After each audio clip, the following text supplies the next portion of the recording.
ผมขอกลับภาษาครูบาล็อกเหมือนกันนะครับสวัสดีหนึ่งผมขอกลับภาษาตุลุงนวลโคนรูปหล่อวัดสันเมียงอำเภอเวียงหนองร่องเหมือนกันนะครับ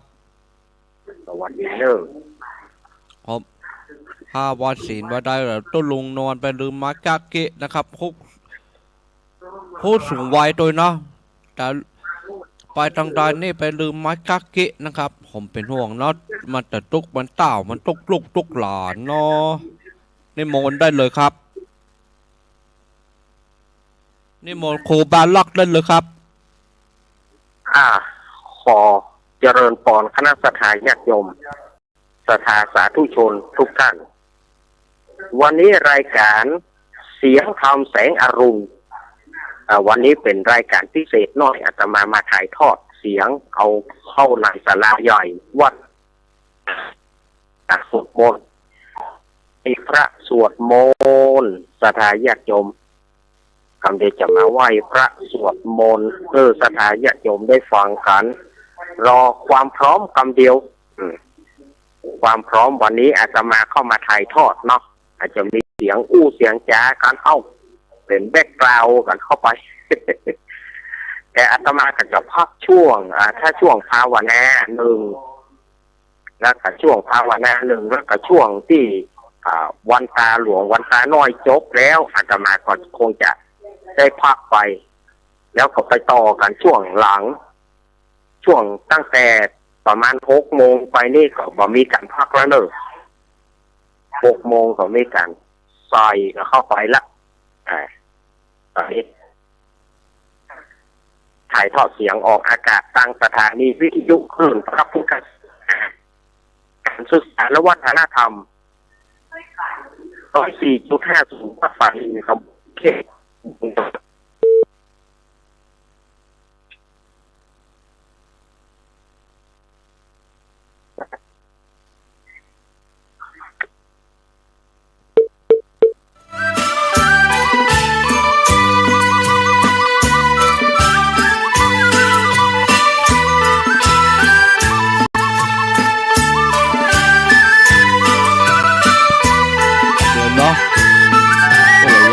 ประกอบเพื่อนอยู่สัญญาณเป็นหายเนาะ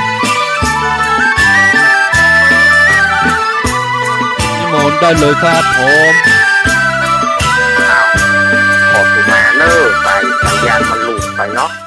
สถานีวิทยุคลื่นพระพุทธศาสนาการศึกษาและวัฒนธรรม104.50 วัดฝ่ายหินตำบลสุเทพอำเภอเมืองจังหวัดเชียงใหม่โดยเมตตาธรรมของท่านอาจารย์ท่านพระครูสมุวิสุวัฒน์วรจิตโจสถานีวิทยุวัดพระบาทอุดมน้ำบ่อสาวาอำเภอฝาง89.50 เมกะเฮิรตซ์โดยเมตตาธรรมของพระเดชพระคุณหลวงพ่อสุจิตตานุรักษ์ด็อกเตอร์ท่านอาจารย์จำเริญโชติธรรมโมสถานีวิทยุสถานีวิทยุห้วยตองซักเรดิโอ98.5 เมกะเฮิรตซ์วัดห้วยตองซักโดยเมตตาธรรมของหลวงพ่อวาปีวรมานิชมีวิทยุมนต์เสียงธรรม106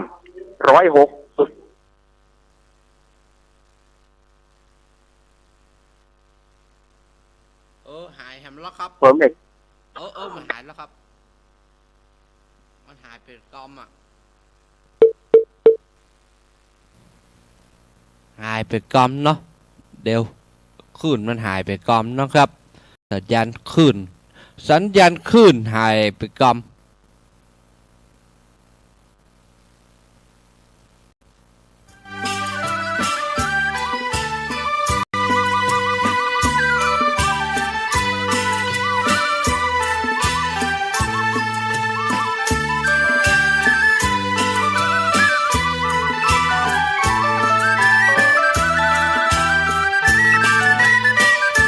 นิมนต์ต่อได้เลยครับ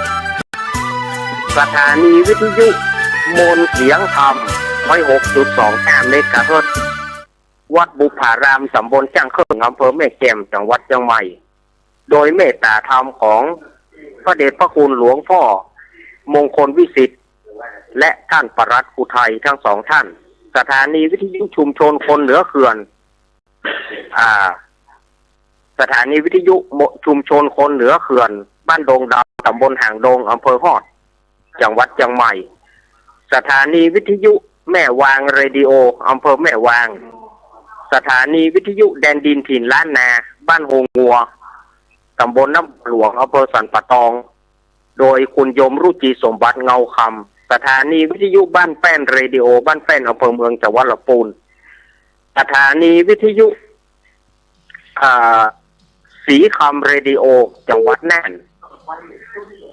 สถานีวิทยุชุมชนคนเมืองลี้วัดพระธาตุห้าดวงโดยพ่อครูเสน่ห์จินาจันทร์สถานีวิทยุนิกเนียวเรดิโอห้างหุ้นส่วนจำกัดอนุสรณ์เรดิโอบ้านจงตำบลส่งขวาวอำเภอเมืองปานจังหวัดลำปางสถานีวิทยุอาร์เรดิโอเน็ตเวิร์กทั้งสองคลื่นสถานีวิทยุคลื่นสีขาว 106.50 เมกะเฮิรตซ์วัดบรรพตสถิตตำบลผ้าบาทอำเภอเมืองจังหวัดลำปางโดยเมตตาธรรมของท่านอาจารย์ท่านพระมหาสมชาติชาตะปัญโยสถานีวิทยุลำปางสตาร์ 101.25 และสถานีวิทยุน่านฟ้าเรดิโอของคุณโยมรุ่งนิรันดร์ปันดอนทองมาปากันวันนี้เป็นวันศุกร์วันนี้เป็นวันศุกร์ที่ 14 สิงหาคมพุทธศักราช 2569วันนี้ได้เวลาอันเลิศแล้วเราจะได้สวดมนต์สวดกรรมฐานแล้วก็สวดปารมีสวดปารมีตามสิบปัดเอาละต่อไปนี้ก็พร้อมกันละเนอสถาญาติโยมที่อยู่ทางบ้านทางจองวันนี้เราจะสวดมนต์สวดกรรมฐานไหมสวดกรรมฐานกรรมฐานและปารมี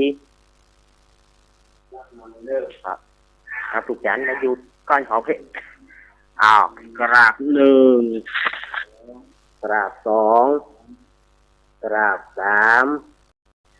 เขาจะมีการสวดมนต์อะระหังสัมมาสัมพุทโธภะคะวาพุทธังภะคะวันตังอภิวาเทมิกราบสวากาโตภะคะวะตาธัมโมธัมมังนะมัสสามิกราบสุปฏิปันโนภะคะวะโตสาวกสังโฆสังฆังนะมามิต่อไปนี้จะได้สวดมนต์แล้วเนอสถาญาติโยมที่อยู่ทางบ้านทางจองพนมมือไหว้ตัวเนอนะโมตัสสะภะคะวะโตอะระหะโตสัมมาสัมพุทธัสสะนะโมตัสสะภะคะวะโตอะระหะโตสัมมาทัสสะนะโมตัสสะภะคะวะโตอะระหะโตสัมมาสัมพุทธัสสะพุทธังสารนังกัจฉามิธัมมังสังฆังสารนังกัจฉามิทุติยัมปิพุทธังสารนังกัจฉามิทุติยัมปิธัมมังสารนังทุติยัมปิสังฆังสารนังกัจฉามิตติยัมปิพุทธังสารนังกัจฉามิยัมปิธัมมังสารนังกัจฉามิตติยัมปิสังสารนังกัจฉามินะโมพุทธายะนะโมธัมมายะนะโมสังฆะอัปปะมะโนพุทโธอัปปะมะโนธัมโมอัปปะมะโนสังโฆโธเมนะโธธัมโมเมนะโธสังโฆเมนะโธกัมมะอานังเมนะทัง ฐานาตายากาจะริโยเมนาโทอาหังพันเตปฐานุสาติกัมมะฐานังยาจามิพุทธานุสาติกัมมะฐานันเตทะเมอาหังพันเตปิติอุปาจาระสมาธิจามิอิติปิโสภะคะวะอะระหังสัมมาสัมพุทโธวิจารณะสัมปันโนอนุตตโรปุริสะธัมมาสารถิสัทธาเทวามโนสานังพุทโธภะคะวะติสวากาโตภะคะวะตาธัมโมสันติอากาลิโกเอหิปัสสิโกโอปะนายิโกปัจจตังเวทิตาโพวินโยหิติโสปะติปันโนภะคะวะวากาสังโฆอุชุปาติปันโนภะคะวะโตสาวกาสังโฆยายะปาติปันโนภะคะวะโตสาวกาสังโฆสามิจิปาติปันโนสาวกาสังโฆยะติทังจัตตาเลปุริอัตถาปุริสาปุงกาลาเอสาภาคาวาโตสาวกาสังโฆอาหุนายโยปาหุนายโยสักขินายชาริการณิโยอนุตตรังบุญญาเขตังโลกัสสาอิมาสามิงกาเยเกสาโรมานาคาทันตาตาโจมังสังนะคาโรอันทิมิชัง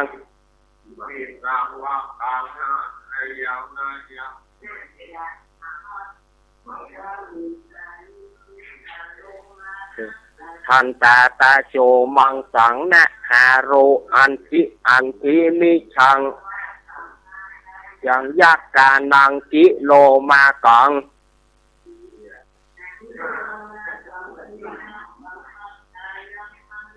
อันตะกุนังอุตริยังตังเสมหังบุพโพโรหิตังเสโทเมโทสุวัสสะ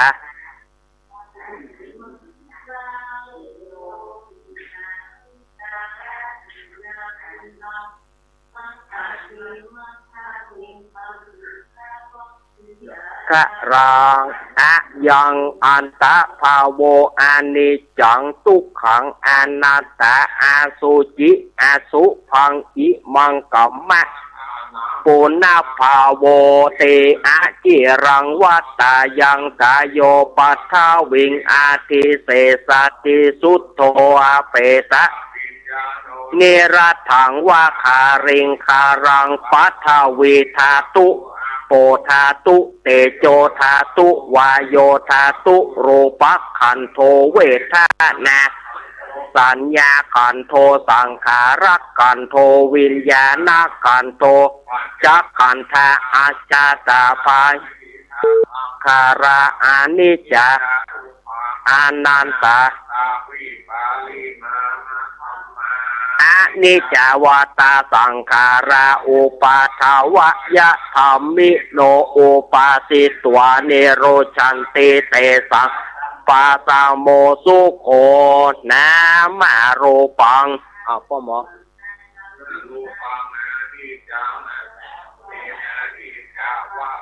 นิปานังรูปัง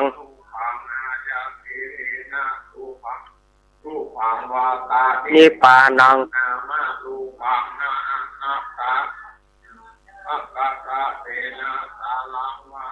นิปานังตานิรูปังตาจังตานิปานัง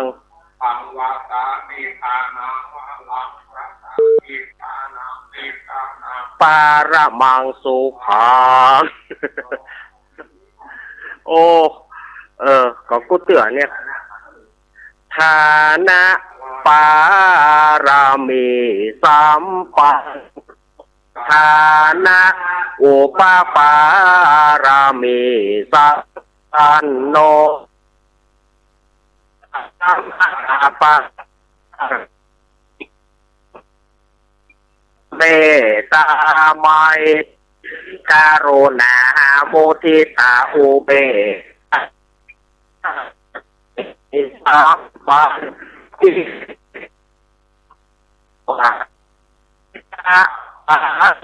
สัมมีสัมปันโนศีลาอุปปารามีสัมปันโนศีลาปรมัตถปารามีสัมปันโนเมตตาไมตรีกรุณามุทิตาอุเบกขาปารามีสัมปันโนอิติปิโสภะคะวาเนกขัมมะปารามีสัมปันโนเนกขัมมะอุปปารามีสัมปันเอกขัมมาปรมัตถปารามีสัมปันโนเมตตาไมตรีกรุณามุทิตาอุเบกขาปารามีสัมปันโนอิติปิโส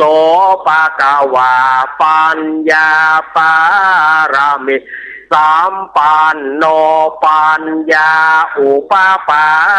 รามีสัมปันโนปัญญาปรมัตถปารามีปันโนเมตตาไมตรีกรุณามุทิตาอุเบกขาปารามีสัมปันโนอิติปิโสภะคะวาวิริยาปารามีสัมปันโนวิริยาอุปปารามีสัมปันโนวิริยาปรมัตถปารามีสัมปันโนเมตตาไมตรีกรุณามุทิตาอุเบกขาปารามีสัมปันโนอิติปิโสภะคะวาขันติปารามีสัมปันโนขันติปารามีสัมปันโนขันติปรมัตถปารามีสัมปันโนเมตตาไมตรีกรุณามุทิตาอุเบกขาปารามีสัมปันโนอิติปิโสภะคะวาสัจจะปารามีสัมปันโนสัจจะอุปปารามีสัมปันโนสัจจะปรมัตถปารามีสัมปันโนเมตตาไมตรีกรุณามุทิตาอุเบกขาปารามีสัมปันโนอิติปิโสภะคะวาอธิฐานะปารามีสัมปันโนอธิฐานอุปปารามีปันโนอธิฐานาปรมัตถปารามีสัมปันโนเมตตาไมตรีกรุณามุทิตาอุเบกขาปารามีสัมปันโนอิติปิโสภะคะวาเมตตาปารามีสัมปันโนเมตตาอุปปารามีสัมปันโนเมตตาปรมัตถปารามีสัมปันโนเมตตาไมตรีกรุณามุทิตาอุเบกขาปารามีสัมปันโนอิติปิโสภะคะวา ขาปารามีสัมปันโนอุเบกขาอุปปารามีสัมปันโนอุเบกขาปารมัตถปารามีสัมปันโนเมตตาไมตรีกรุณามุทิตาอุเบกขาปารามีสัมปันโนอิติปิโสภะคะวะทะสะปารามีสัมปันโนทะสะอุปปารามีสัมปันโนทะสะปารมัตถปารามีสัมปันโนเมตตาไมตรีกรุณามุทิตาอุเบกขาปารามีสัมปันโนอิติปิโสภะคะวะพุทธังสารนังคัจฉามินะมาหังอาโรคายาปารมาราภาสันทุสีปารมังทานังวิสาสังปารมายาตินิปาปารมังสุขังเอาจะได้เข้าสู่การเมตตาภาวนาหัวกรรมหนึ่งวันนี้ฉุกละหุกหน่อยเนอะสถานญาติโยมวันนี้ฉุกละหุกหน่อยวันนี้เอาว่าครูบาอาจารย์เจ้าวัดต้นประยูก็เหลืออาตมาคนเดียวโป๊กโลกสถานญาติโยมเฮ้ยต่อไปเขาจะได้มีการภาวนาเพิ่นมีธุระเพิ่นไปทำธุระเพิ่นเนาะต่อไปเขาตั้งจิตเข้ากรรมฐานเพื่อการกำนอกว่าตัวเนอวันนี้เอาสูตรเฮาเนอวันนี้สูตรเฮาเนอ สาธุสาธุ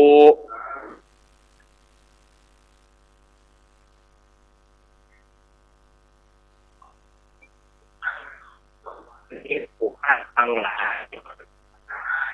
จะขอภาวนายังพุทธานุสติกรรมฐานเจ้าขอเอาปิติและอุปจาระสมาธิธรรมเจ้าดวงประเสริฐเกิดในตนตัวและจิตใจแห่งผู้ฆ่าในอิริยาบถอันผู้ฆ่าทั้งหลายจากภาวนานี้เที่ยงแต่ดีลีแด่เตอ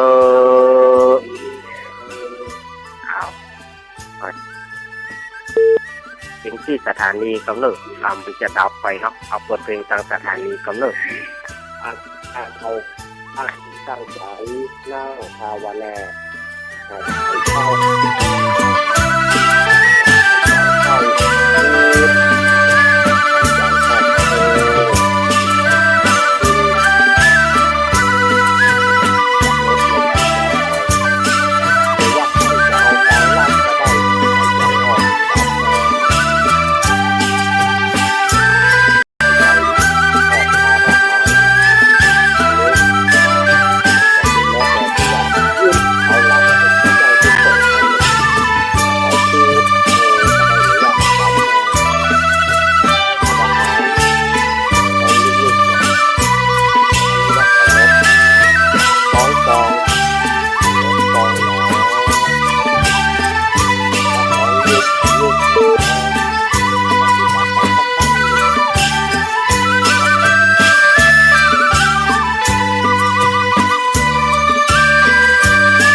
นั่งรวมกัน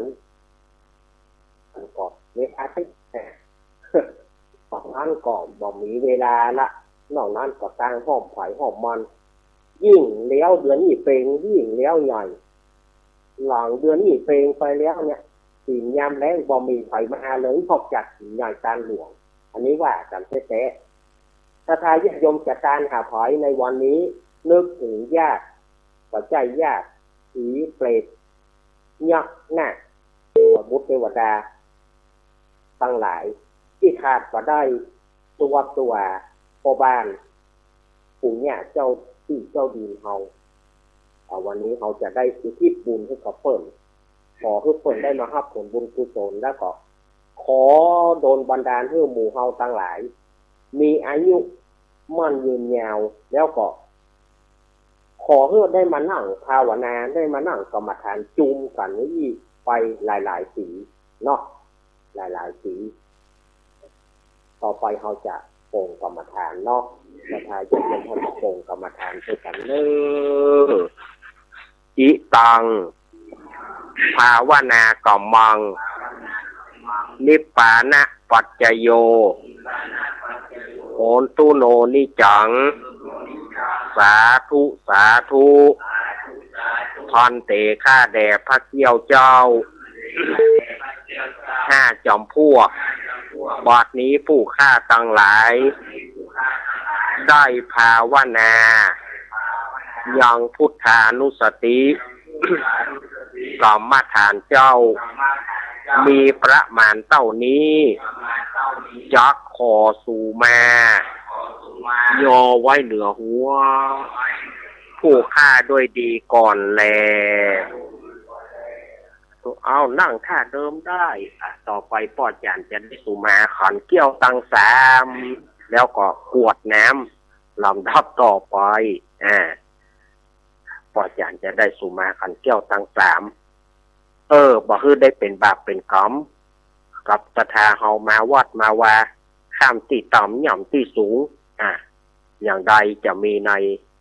ปออาจารย์จะได้สู่มาขันเกี้ยวตั้งสามลำดับต่อไปเนอศรัทธาญาติโยมเนอ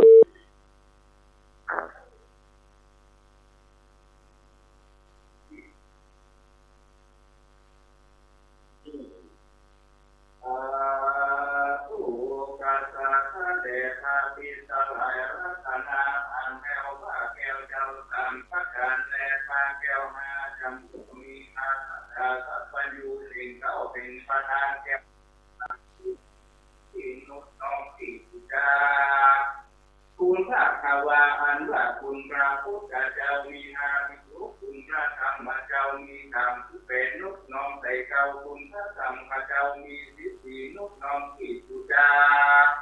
คุณพระที่อาราม80,000ลูกย้อย1,400,000ดวงนับพันดวงพระบาคังพระธาตุและที่ดีตังเขาไม้ทลีมหาโพธิ์ผู้กาขอสมาธุตัวผู้สุนา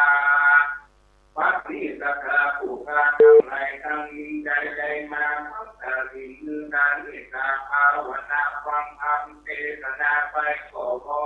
ริปูนบริมวลแล้วจะขอลากาเจ้าเมืองขึ้นสู่เกหาจึงมีทุกอาราชาดวงดอกเขาดอกไม้เทียนงามพระปันเป็นธรรมโบราณปฐมามีภาพเพิ่งโดนหัวปีเพื่อจะขอทุกแม่ยังพระผู้มีพอใครตัวขอสมาสุโตสาส่วนทุติยาโกธาอันบนทองผู้พาคงไว้ยกยนดุลว่าเพื่อจะขอสุมายังพระธรรมันอมขึ้นนับใจ84,000 คันส่วนตาติยาโกธาอันบนสามีผู้พางามบ่อเศร้าเพื่อจะขอสุมายังพระธรรมเจ้ามาวันมีลังเสือผู้พาใดที่ควรด้วยกายญาปฏิมโนมินตันจิตใจบอดเที่ยงมันซึกต่อกันปิดไปใจลงไหลบอดกันสังเกตใจละสิ่งยังเที่ยวหลอดใจนั่งนอนเที่ยวผู้เหยียดบอดคิดจับเกี่ยวกองทางแม่นใดลูกกำหินนวดยามเมื่อเทศวจายาจิตาโลมาล้วนโลนใจปากคนเสียงดังหลอนในจิตด้วยวัดขีกำปากา ใจอยากได้อยู่เลยด้านเสือใดจางไอผูกขาดในวันน้ำมาขาดน้ำลายในกางไก่นุ่งย่ำในพื้นที่ทำเดียวด้วยวิทยาพัฒนาทั้งสี่ของเก่งเป็นทหารอันหนึ่งหลอนในนั่งนอนเตียวกลางบ้านที่นานแม่ดวงเจ้าก็ได้เตียวกว่าแนวล้วนมีตัวจับพอดีไปทำนาผู้พาขอสุมาลำเสือผู้พามีใจอะไรฟังป้าใจพิษอาวาเกอาหลอนในอุจาเล่นม้วนควรทำหัวเป็นวจีกรรมกรรมพาแพ้ดีนั่นเสือได้ถูกกุลีอุมยังหากน้ำลายปากคำลงในเขตภูมิอันวิเศษก็นับเป็นเหตุปมาตายเก่าคำทุกตาไว้เล่นไก่ถึงเต็งการข้าดุมโดนในเมื่อกระทำผู้บุญบุญใหญ่ใจแยกวัดสีไปก็การรอนจิตใจจนแต่คืนได้เอาเรื่องอื่นมาอุกันอย่างเนื่องนานแค่แกงหัวบอดถูกเม่นคงทำคอยอยากเป็นกรรมส่วนใหญ่บอดไปไฟฟังมักกาดังนิวรณ์ดังสู้ตรองบอกกับไก่สีทองดับกรรม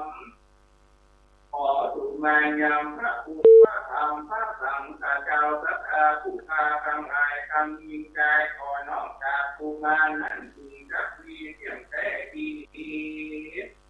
กายะตัวเลวติตัวเลมโนตัวเลสันติจาอาการติจาอภิทัตโตสัมปัจจุบันนาโตสัมสัพพังโตสัมธรรมันโตสาธุอ้าวพ่ออาจารย์ก็ได้สู่แม่ขันเกี้ยวตั้งสามไปแล้วโปนจากบาปจากกรรมปิกไปบ้านก็สบายใจต่อไปก็จะได้กวดน้ำเนอะจะได้กวดน้ำอุทิศบุญหาญาติต่างหลายก็อาจารย์ว่าอาจารย์โดยไปกวดน้ำกานากัมมังนิปานาปัจจโยโหตุโนนิจาคิตังศีลากัมมังนิปานาปัจจโยเนจาอิสังภาวนากัมมังนิปานาปัจจโยโหตุโนนิจังยังกินกุตตัลลังกัตตาปังกัมมังสัพเพหิกะเตหิกะตังปุญญังโนอานุโมสุนันตุโอนโตเยเตวะอาสามิงกาเนอาทิกาตาทิกาโยกาสัทธาสัพพะสัตตาสุขีอัตตานังปาริหารันตุมาตากิตาโหนโตตุขาปะโมนจันตุสัพเพญาติกาโหนโตตุขาปะโมนจันตุสัพเพอัญญาติกาสุกิตาข้าพระโมนจันโตสัพเพปิสาสัพเพยัคขาสัพเพเปตาสุขิตาทุกขาพระโมนจันโตสัพเพนาคาตาสุขิตาโหนโตทุกขาพระสัพเพเทวาสุขิตาโหนโตทุกขาพระโมนจันโตสัพเพอาจาริโยปัจจยาสุขิตาโหนโตปามนจันโตสัพพะสัมปะทินังสามิชันโตวนี่อย่างนะครับวันตาเนาะวันตาเมพุทธังสัพพะเมวะโตสังฆมันทะเมพันเตวันตามิธัมมังสัพพะเมวะโตสังฆมันทะเมวันตามิสังฆังสัพพะเมวะโตสังฆมันทะเมวันตามิคาโรปัจจายาจาริเยสัพพะเมวะโตสังฆมันทะเมวันตามิกัมมาทานังสัพพะเมวะโตสังฆมันทะเม วันสามีอารามเมพัทธาสีมังสาปาเมวันโตสังฆมันทาเมวันตาเมเจสิยังสัพพะทาเนสุปฏิติตาทะเรราตาตุโยมหาโพธิสักการังนาคาโลเกเทวะโลเกพระมะโลเกสัมปูติเปรังกาติเปสาเรราธาเกสาธาตุโยอาระหันสาธาตุโยเจติยังคันตาโคติจาโตราสิกสานาเสตัมมะกันเตสะเปสัมปาระเจติยัญจาหังวันตาสัพพะโสกราบวันตาน้อยหันหน้ามาทางครูบาหมอนนึกหันหน้ามาทางครูบาหมอนศรีวิจัยหันหน้ามาทางครูบาหมอนศรีวิจัยนึกสาธุวันตามิพันเตสาปังอาปาราทังกามันทะเม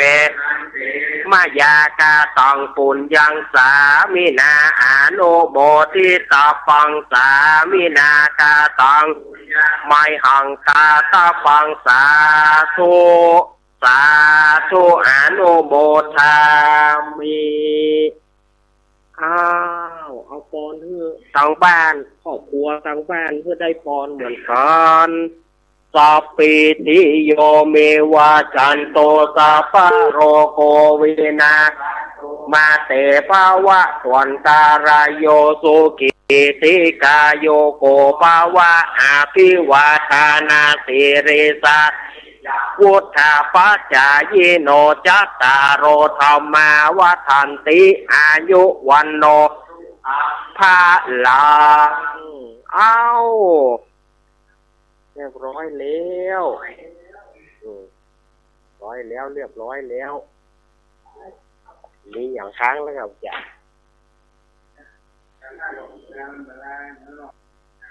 ลาอย่างลาพระเลยอันทธานิมายังพันเตตัสสามาอังกิจามยาปังการณิยายัสถานิตุมเอกรังมันยทะขอศรัทธาทั้งหลายจงสำคัญในกาละที่กวนเต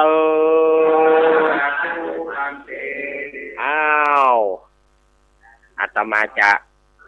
พักกำเดียวเนอะอาตมาจะอุปกรณ์กำเดียวเดี๋ยวเจเปิดเพลงตังปูนเนอะเดี๋ยวอาตมาจะเข้าไปในห้องเดี๋ยวไปจัดในห้องอันนี้จะบอกพักแล้วนะเข้าไปในห้องจะบอกพักละนี่ก็เจเก็บอาตมาจะเก็บอุปกรณ์ก่อนเปิดเพลงไปเรื่อยๆเนอะเดี๋ยวสัก10 นาทีเนี่ยประมาณอย่างเก่งก็บอกเกิน15 นาทีเนอะเจริญปอน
บูชา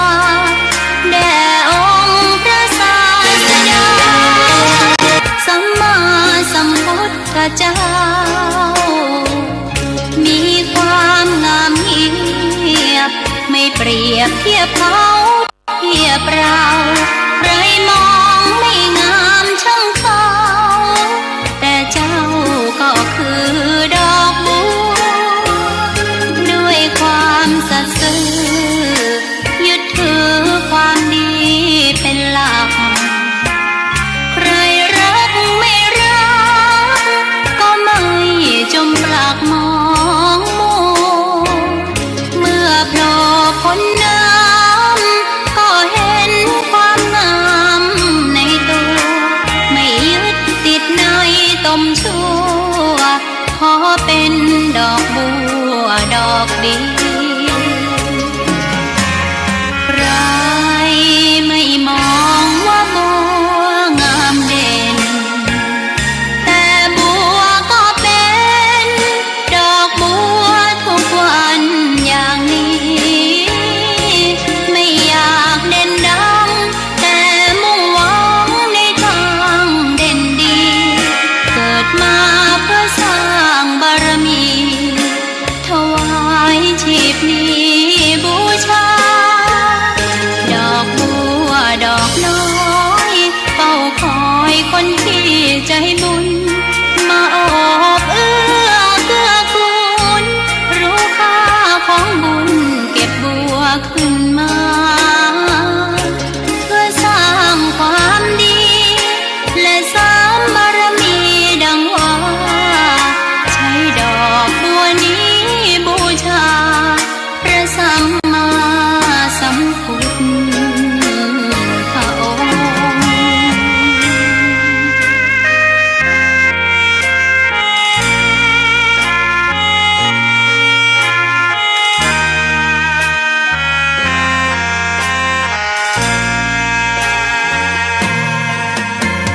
ใครไม่มองว่าบัวงามเด่นแต่บัวก็เป็น ครูบาฝึกกำลัง ดอ เก็บ กบั อุป ว กรณ์ต้ ทุ น ก อยู่ วั ด้วยครับ นอย่างนี้ จำเป็นเพื่อจะจัดที่กุฏิกัน ไม่ เนาะ อยากเด่นดัง ล้ออีก แต่ สักครู่ มุ่ง เที ห ย วั บ งในทางเด่นดี เกิดมาเพื่อสร้างบารมีถวายชีพนี้บูชา ถามวัดเนาะ ดอกบัวดอกน้อ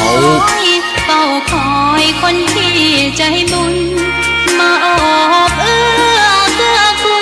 ลรู้ค่าของบุญเก็บบัวขึ้นมาเพื่อสร้างความดีและสร้างบารมีดังว่าใช้ดอกบัวนี้บูชาพระสัมมาสัมพุทธ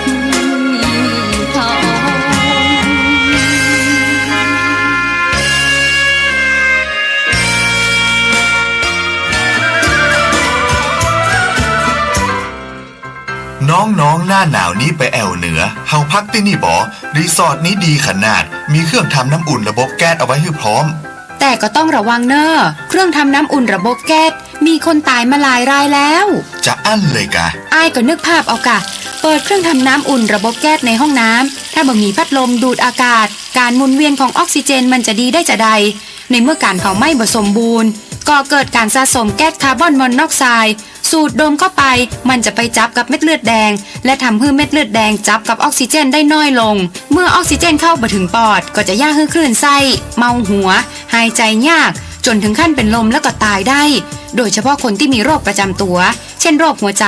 โรคเลือดจาง หอบหืด ถุงลมโป่งพอง โรคความดันโลหิตสูง ซึ่งจะมีโอกาสสูงกว่าคนอื่น น่ากลัวขนาดเนาะ มันก็บ่ถึงขนาดนั้น ถ้าหาหูวิธี คือถ้าอาบน้ำด้วยเครื่องทำน้ำอุ่นระบบแก๊สบดีอาบเกิน10 นาที จะต้องเปิดพัดลมระบายอากาศ หรือให้อากาศถ่ายเทได้ดี อันนี้ก็จะช่วยได้นัก ถ้าหมู่เฮาแค่หูข้อมูลเพิ่มเติมโทรสอบถามได้ที่กลุ่มสื่อสารความเสี่ยง และพัฒนาพฤติกรรมสุขภาพสำนักงานป้องกันควบคุมโรคที่1เชียงใหม่ 053-140-774-6 หรือสายด่วน 1422 จนเครียดกินเหล้า รียด กินเหล้า จนเครียด กินเหล้า จนเครียด กินเหล้าจนเครียดกินเหล้า จน เครียดกินเหล้าก็เลยยิ่ง จน ยิ่งก็เลิกสิเหล้าอ่ะ จน เลิกเหล้าเลิกจนเริ่มต้นเข้าพรรษานี้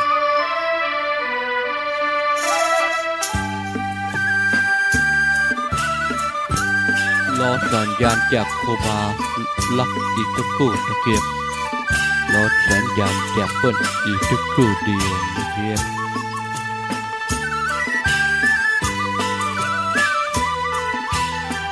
รอสัญญาณครูบาลักปานโยนันวัดสันเหนียงอำเภอเวียงหนองล่องนะอำเภอเวียงหนองล่องตำบลหลุดบางผาง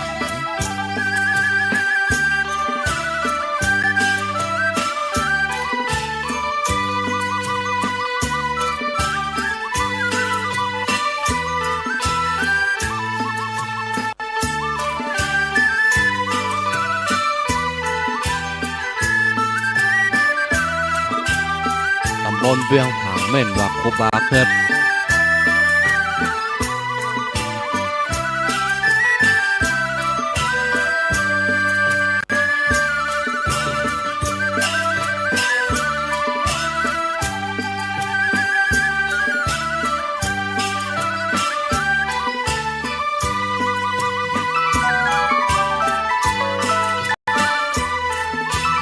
นิมนต์ครูบา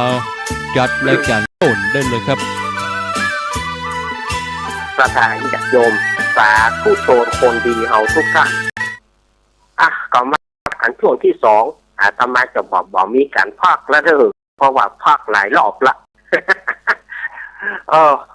พากหลายรอบก็สถานญาติโยมก็หายกันไปหลายรอบแต่พากก็หายเนาะเรียบร้อยแล้วเนอะเรียบร้อยโรงเรียนไทยก็มาป้ากันช่วงที่สองของรายการเสียงธรรมแสงอรุณเป็นว่าอาตมาเปิดวิทยุละไว้นี่แต่ที่ก็หลวงลุงป้นจับอยู่อาตมาก็ไปจับที่ในศาลาหลวงเพื่อปิกมาบอกว่าสถานีบึ้งเป็นว่าสถานีห้วยตองซักบาดังเอาแต่อาตมาก็เปิดละไว้เนี่ยนะเปิดละไว้ห้านะเผื่อมันว้าวมาก็แต่ว่ามันดังมาอันตมาก็บอกหูเนาะเอาสถานีต่างๆก็ยังฟังอยู่เนาะสถานีญาติโยมมันดังว่ะครับ ต่างๆ ประเทศมันเคียงทรงมันดังว่ะครับดังเครื่องส่งมากับฮะนะถ้ามันเกี่ยวกับคอมครับมันเกี่ยวกับคอมคอมว่าจะทำงานคอมไม่ทำงานว่ากันไปก่อนเนาะสถานญาติโยมในช่วงนี้ก็อย่างที่อาตมามากับสถานญาติโยมว่าช่วงเข้าพรรษาถ้าเจ้าของมันรักฟังตั้งใจก็ดีเนาะรีโมทไปแปลงฮึกกรรมนะครับถ้ารักฟังตั้งใจก็ดีรักฟังในโลกก็ดีเนาะรักฟังในโลกตู้ก็ดีเจ้าของบาตังตะเลินเนี่ยรีโมทไปแปลงฮึกกรรมนะครับสถานญาติโยมอย่างที่อาตมาว่าในช่วงพรรษานี้แต่ละอย่างเนี่ยสาระธรรมะอย่างโดยเฉพาะรายการอย่างอาตมาถ้ารายการครูบาอาจารย์พ้นก็บ่มีปัญหาแต่ถ้าเป็นรายการของอาตมาภาพมันก็จะมีพิธีรีตอง พิธีรีตองมันก็จะนักไปหน่อยมันนักอย่างใดท่านอาจารย์ถ้าว่ามันไปตัดกับสวดมนต์ก็ถ่ายทอดสวดมนต์ไปมันไปตัดกับอย่างอื่นสาระอย่างอื่นก็ว่ากันไป รายการของอาตมามันอย่างว่านะมันแกงแกงโฮกสูนกันไปเผ็ดหวานมันเกมใส่เข้าไปโดยบ่ต้องได้อย่างละใส่เข้าไปผงชูรสชูรางถ้าคนใดได้ฟังนี่ก็ดีเนาะ ฟังในครูบาลักจัดรายการนี่ก็ดี ฟังในโลกก็ดีเนาะถ้ามีเบอร์พระครูบรรยงนี่โทรไปบอกคือเปิ้นแปลงห้วยต่อซักคือผมคือกำนักเดียบ ศรัทธาญาติโยมสาธุชนทั้งหลาย ต่อไปนี้เราก็จะมาสวดมนต์ให้ครูบาอาจารย์ต้นเดินทางโดยสวัสดิภาพ และปลอดภัยครูบาอาจารย์ต้นเดินทางโดยรถโดยรางต้นก็จะได้ปลอดภัยถึงไปถึงปีกเนาะโมเฮาปากันสวดโมทะปาริตเนอร์แต่กี้หลวงลุงก็สวดไปละกรรมแล้วนะแต่กี้ก็สวดไปละกรรมละเขาก็มาสวดลืมแถมเพื่อส่งครูบาอาจารย์เพื่อเดินทางไปถึงจุดหมายปลายทางโดยสวัสดิภาพและปลอดภัยทุกการรถครูบาอาจารย์ทุกรูปทุกองค์เพื่อปลอดภัยถึงไปถึงปิดเนอโมเฮามาพร้อมใจกันน้อมใจกันสวดมนต์เพื่อท่านทั้งหลายเดินทางโดยสวัสดิภาพปลอดภัยถึงที่มั่นที่หมายอย่างปลอดภัยนะครับเนอนะโมตัสสะภะคะวะโตอะระหะโตสัมมาสัมพุทธัสสะนะโมตัสสะภะคะวะโตอะระหะโตสัมมาสัมพุทธัสสะนะโมตัสสะภะคะวะโตอะระหะโตสัมมาสัมพุทธัสสะอิติปิโสภะคะวะอะระหังสัมมาสัมพุทโธวิชาจารณะสัมปันโนสุขโตโลกาวิโตอนุตตโรปุริสะธรรมตะรัติสัทธาเทวามนุสานังพุทโธภะคะวะติสุขโตภะคะวะตาธัมโมสันทิติโกอาการิโกเอหิปัสสิโกโกปันนะยิโกปัจจตังเวทิตาโพวินโยหิติสุปฏิปันโนภะคะวะโตสาวกสังโฆอุชุปฏิปันโนภะคะวะโตสาวกสังโฆยายะปฏิปันโนภะคะวะโตสาวกสังโฆสามิจิปฏิปันโนภะคะวะโตสาวกสังโฆญาติตังจัตตาลิปุริสายุคานิอัตตาปุริสาปุงกาลาเอสะภะคะวะโตสาวกสังโฆอาหุนายโยปะหุนายโยทักขินายโยอัญชลิการณิโยอนุตตรังบุญญาเกตังโลกัสสาติอุเทตายัญจักขุมาเอกราชาอริสวรรณโนปัตตวิปปะโตตังตังนามาสามิหาริสาวานัง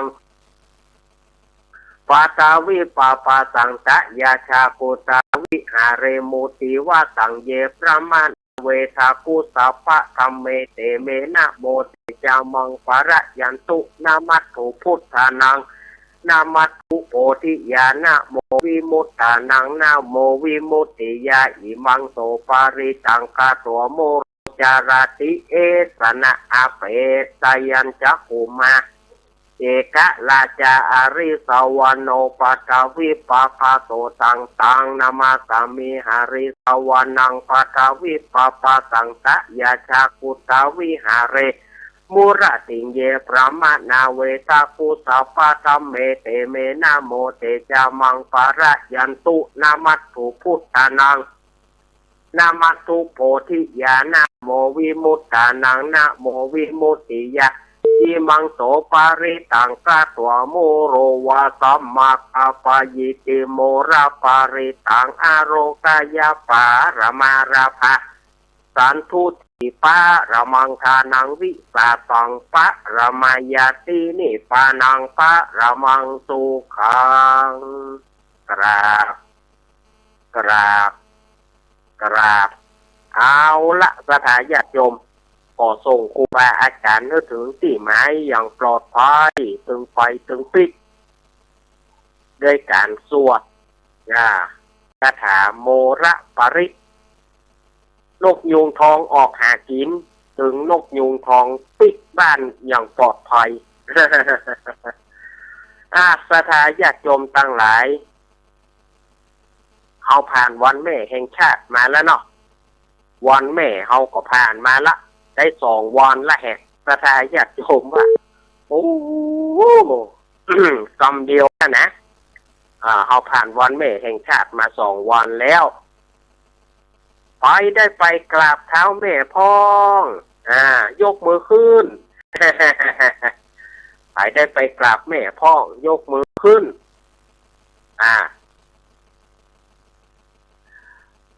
ไปได้ไปกราบได้ไปล้างเท้าแม่หรือยัง